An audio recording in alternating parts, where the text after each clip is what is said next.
Coba ditampilkan uji stempel itu, lintasan stempel itu ada videonya itu di situ. Nah ini saya buat videonya. Kenapa nggak dibantah juga seperti ini ya? Gitu?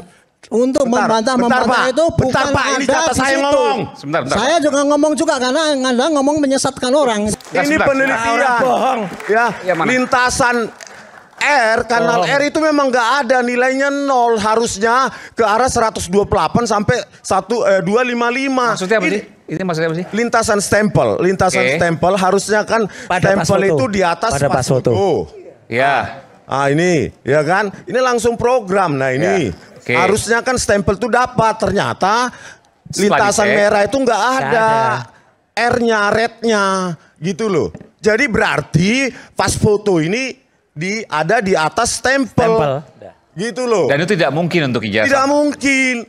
Secara kasat mata, ya, kalau Anda zooming di sini, memang nggak terlalu kelihatan gitu ya, bahwa ada bagian yang merah di sini gitu ya. Ini bukan digital forensik ya. Ini hanya istilahnya cocokologi ya, seperti yang mereka gunakan ya. Tetapi karena mereka tidak menemukan bagaimana cara memunculkan warna merahnya di sini, sebenarnya ada banyak sekali metode-metode untuk memunculkan warna merahnya gitu ya. Nah, saya salah satu metode yang kemarin Mas Teguh sudah bilang. Jadi kita menggunakan namanya di bagian colors ini ya. Sebenarnya ada beberapa teknik ya, bisa memunculkan bagian-bagian itu sebenarnya ya. Kalau tone mapping ya, beda sama tone curve ya. Anda bisa cari nanti apa sih perbedaan antara tone curve sama tone mapping ya. Nah, si topi merah itu, topi miring, dia menggunakan tone curve, artinya nggak ketemu dia ya. Kenapa nggak ketemu gitu ya? Ya karena dia nggak paham gitu ya. Nah, cukup pakai ini saja ya. Secara umum ya, ini defaultnya saya settingannya udah default seperti ini ya. Anda bisa lihat ya. Sebenarnya muncul aja ya warna merahnya di sini gitu ya. Kelihatan ya bagian merahnya. Ini menggunakan gambar yang sandi ya. Saya nggak perlu kasih tunjuk gambarnya, hasil scan-nya. Kita punya hasil scan sama ya aslinya juga ada. Nanti dikasih tunjuk di pengadilan ya. Itu jelas banget kok kelihatan. Di hasil scan-nya itu kasat matanya kelihatan bahwa garis merah ini melintasi kok gitu ya. Kalau foto ditempel sebenarnya harusnya bagian yang sini juga nggak nempel lah gitu ya, karena ini fotonya yang ditempel kata mereka. Dari semua ini sudah dilakukan penelitian oleh Pak Dr. Roy Suryo dan Pak Dr. Rismond Sianipar. Saya cuma menunjukkan satu aja hal dari dokumen yang ditampilkan oleh Barreskrim. Dari sisi foto ini aja. Karena rakyat Indonesia bisa melihat tanpa harus melakukan laboratorium forensik, tanpa harus melakukan teknologi. Dari sini saja kita bisa compare dengan ijazah saya. Apa yang membedakan? Yang membedakan itu persoalan sederhana, yaitu cap. Ya, dalam 3 ijazah saya tidak ada cap dulu baru ditempel foto seperti ijazah ini. Ya. Ini kan berarti kalau kita percaya bahwa ini ijazah otentik dari UGM, ini menyalahi prosedur. Bentar, Dokter Tifa, mohon maaf saya potong. Memang kelihatan di sini bahwa foto dulu baru sangat dulu baru foto. Ya, dengan mata telanjang saja, nggak usah pakai digital forensik, kita bisa melihat bahwa cap itu ada di belakang foto. Artinya ini kan jelas ada persoalan besar terhadap prosedur. Ya, jadi di sini sebenarnya kelihatan ya. Masih screen saya masih kelihatan ya. Kelihatan warna merahnya yang melintasi itu. Meskipun ini bukan forensik sebenarnya. Cuman ya itulah yang mereka lakukan dan mereka kebetulan nggak ketemu gitu ya. Nah, itu bukan forensik yang sesungguhnya. Ya. Ketika ada dokumen analog, ingin terutama seperti ijazah atau uang palsu atau uang apapun lah gitu ya, dokumen-dokumen penting lah gitu ya. Biasanya dokumen-dokumen berharga ya seperti ijazah itu punya proteksi atau security system sendiri ya, security-nya sendiri gitu ya. Seperti ijazah ini ya. Mas Dian Sandi, tolong ditampilkan yang Dian Sandi, Mas. Mas Dian Sandi sudah menemui saya. Dia menyatakan permintaan maaf karena dia mengupload ijazah saya ya. Nah, ini yang diupload oleh Mas Dian Sandi. Coba perhatikan. konsisten ya. Ini Mas Dian Sandi yang bilang bahwa ini adalah ijazah asli dari Pak Joko Widodo. Coba perhatikan dari capnya. Konsisten ya dengan dokumen yang ditunjukkan oleh Bareskrim. Bahwa cap berada di belakang foto ya. Artinya dari sini, dari bukti foto ini saja kita sudah bisa melihat bahwa ijazah ini tidak otentik. Saya coba kecilkan dulu 100% gitu ya. Saya reset dulu ini tadi. Nah, ini aslinya ya. Nah, ini seperti proteksi ijazah katakanlah ya. Sama seperti uang palsu atau uang ya, mata uang seperti ini. Kan ada proteksinya ya, proteksinya. Proteksinya apa? Proteksinya rata-rata itu fisik ya. Fisik layer ya. Jadi ada lapisan-lapisan fisiknya yang nggak mungkin kita bisa analisis menggunakan digital. Ya. Nah, itu makanya ijazah, dokumen-dokumen berharga seperti ini nggak bisa menggunakan digital forensik. Ya. Harus menggunakan analog atau menggunakan namanya dokumen examiner, pemeriksaan dokumen, pemeriksaan fisik dokumen. Meskipun sebenarnya ya beberapa metode-metode dalam dokumen examiner mereka mengkombinasikan menggunakan teknologi digital juga sebenarnya, tapi bukan digital forensik gitu ya. Nah, sama seperti apa ya? Ada teknologi biasanya digunakan oleh kepolisian untuk mendeteksi bercak darah gitu ya. Wah, mereka menggunakan sinar khusus ya, sinar semacam sinar biru gitu ya. Nanti ketika kelihatan darah dia akan memancar sendiri, memancar sendiri. Nah, kurang lebih ya untuk ijazah, untuk dokumen-dokumen penting seperti uang dan seterusnya itu harus menggunakan teknologi-teknologi seperti itu. Ya. Nah, di ijazah misalnya, ya, apa sih apa namanya metode-metode pengamanan di ijazah itu, ya, secara fisik, ya, nanti akan kelihatan ada namanya watermark, ya, watermark, ya, ya logo di sini ya bisa dikategorikan watermark, tapi sebenarnya ada watermark yang ada di ijazah ini, yang kelihatan samar-samar sebenarnya, ya. Ya dengan metode-metode tertentu, ya di apa namanya? Saya nggak terlalu biasa pakai gym ya, di sini tuh kelihatan ya, atau menggunakan teknik yang tadi ya. Bentar, saya coba buka yang ijazah. Ya ini digital, tapi untuk menunjukkan bahwa itu ada watermarknya itu bisa ya. Hanya Anda nggak bisa hitung persis nantinya gitu ya. Mungkin ada yang kelihatan, ada yang enggak ya. Tergantung berapa kali Anda dokumen yang Anda dapatkan itu udah terkompresi ya. Sehingga mungkin watermark itu nggak begitu kelihatan lagi ya.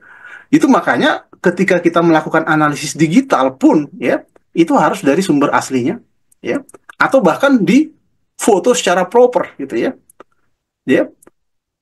Tetapi itu pun nggak bisa memastikan bahwa ya apa namanya itu hanya khusus watermark tadi maksud saya ya. Itu nggak bisa memastikan bahwa itu asli atau tidak ya. Tetap harus fisiknya nanti ya. Bentar, saya coba tunjukkan lagi kalau dengan tools ini kita bisa menemukan juga watermarknya dengan mudah ya. Ya tapi bukan dengan ELA ya. Dengan color channel saya lupa pakai yang mana. Tapi bisa kelihatan nanti watermarknya ya. Lebih jelas ya. Atau analisis di sini juga bisa kelihatan kalau di zoom ya. Nah, di sini juga ada sih sebenarnya ya. Watermarknya itu di sini ya. Ada tulisan ya. Ini menggunakan luminance ya. Nah, ini ada watermarknya di sini ya.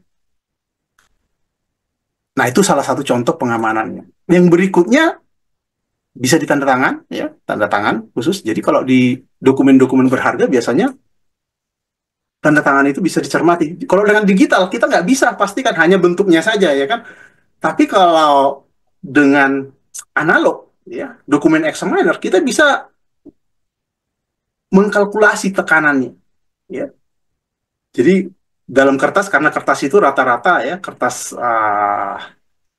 ijazah itu kan ditandatangani secara analog manual ya, bukan digital dicetakkan gitu ya, ditandatangani begitu. Kelihatan ya nanti seberapa kuat tekanan tersebut. Nah, tekanan itu nggak mungkin didapatkan dengan digital forensik gitu ya. Mungkin ketebalannya kelihatan, tapi tekanannya belum tentu. Itu tergantung penanya gitu ya, yang digunakan untuk menandatangani gitu ya.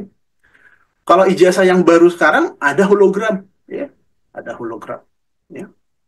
Jadi kalau dengan foto saja, apalagi fotokopi, itu nggak kelihatan kalau itu hologram atau bukan gitu kan. Itu makanya nggak boleh ya.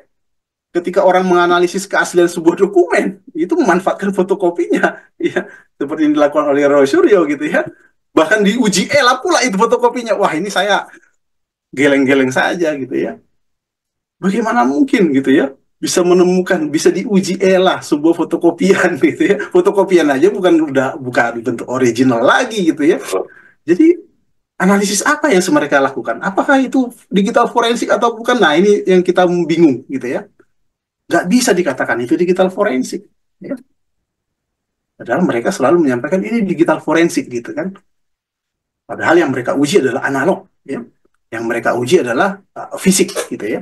Ini penelitian. Ya, lintasan R, kanal R itu memang nggak ada, nilainya 0, harusnya ke arah 128 sampai 255. Maksudnya apa sih? Ini maksudnya apa sih? Lintasan stempel harusnya kan pada stempel itu di atas pas foto.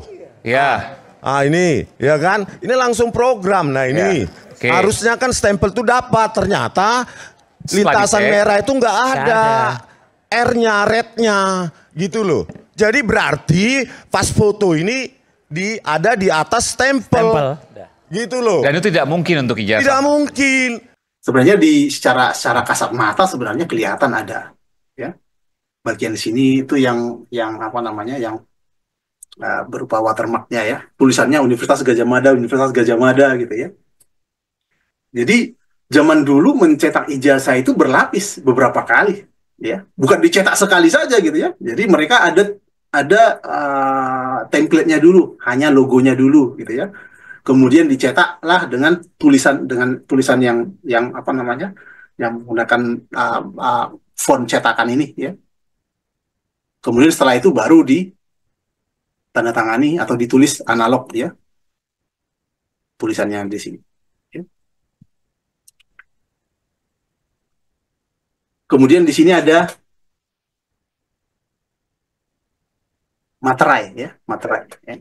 Zaman dulu memang ya semuanya pakai materai ya, zaman itu ya. Nah, yang saya nggak habis pikir ya, di hampir semua video-video di YouTube, di lain-lain itu komentar-komentar yang muncul itu jurusan ya, jurusan teknologi kayu gitu ya. Jadi saya nggak tahu gimana cara menyadarkan orang-orang yang kudet ini gitu ya, kurang update gitu ya. Jadi dari apa namanya, diskusi kita ya dengan teman-teman di Fakultas Kehutanan, kemudian dari alumni-alumni yang ada, bahkan berulang kali juga disampaikan oleh apa namanya, teman-teman satu angkatan ya, Jokowi ya.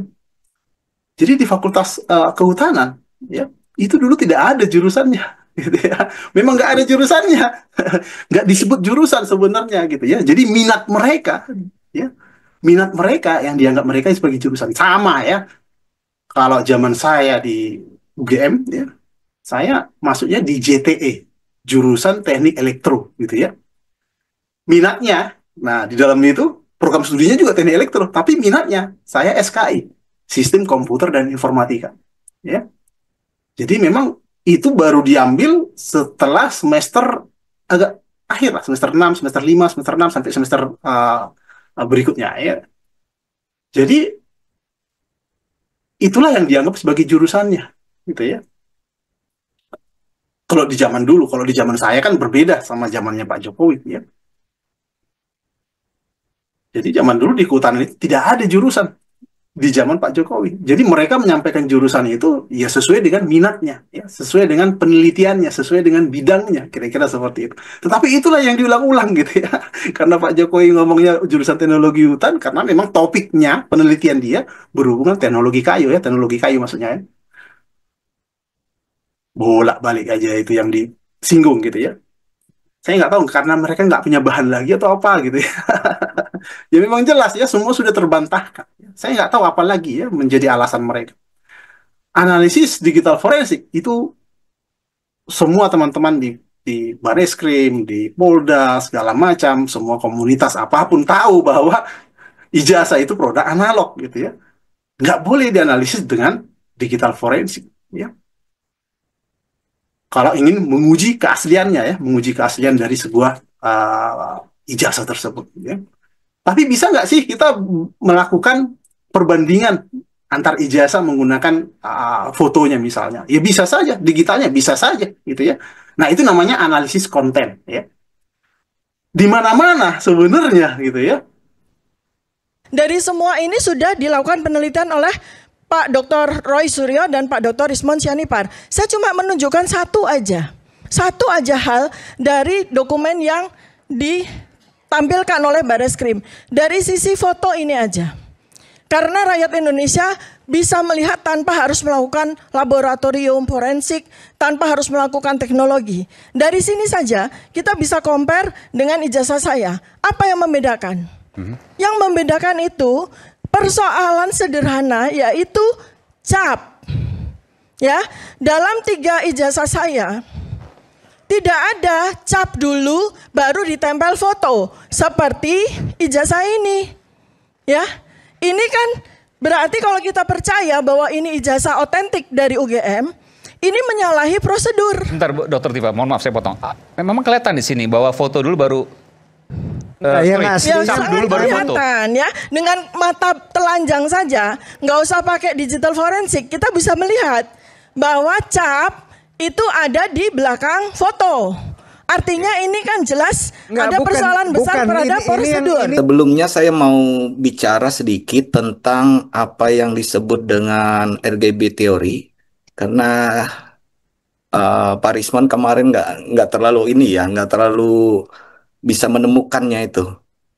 Nah, itu sudah kita bantah kemarin dengan apalagi dengan siapa namanya, topi miring ya Mas Jos namanya. Nah, iya topi miring.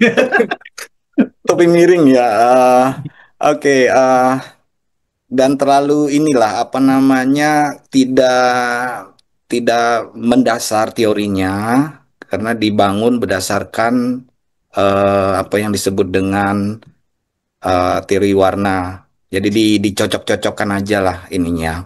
Nah, dari sini kita mau bicara dulu apa sih yang kemarin mendasari dasar teori untuk bisa mendeteksi warna hitam itu. Nah, kalau kita lihat dari sini teorinya itu RGB itu kan dia punya visible spectrum. Jadi mata kita itu bisa melihat warna seperti contohnya warna pelangi ya, merah, kuning, hijau. Tapi kita tidak bisa melihat hitam di warna-warna atau warna-warna lain di ini. Apalagi dengan kita kalau membaca di teori anak-anak SD, teori Newton untuk warna menggunakan satu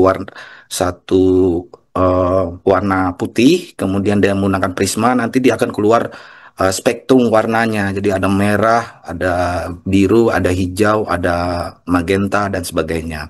Nah, dari sini kan ada 400 nano, kemudian ada 700 nano. Ini spektrum warna. Saya rasa si Rismon pasti belajar lah dulu belajar. Nggak tahu apakah dia bisa sampai teorinya sampai sini. Saya nggak tahu karena dia di computer vision. Berarti kan saya juga belajar dulu di computer vision juga. Nah, apa yang mendasari pendeteksian warna yang diwarna hitam? Saya akan contohkan di sini. Ini bisa dilihat nggak deh papernya? Bisa. Oke, ini paper Rana Patal, judulnya Gradient Dynamic High Dynamic Range Compresi. Inilah dasar saya waktu itu menggunakan aplikasi JIMS yang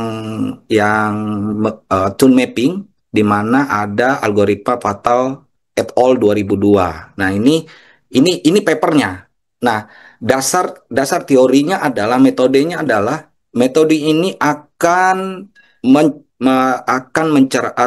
mencerahkan dari image, dari detail di mana ada warna hitam.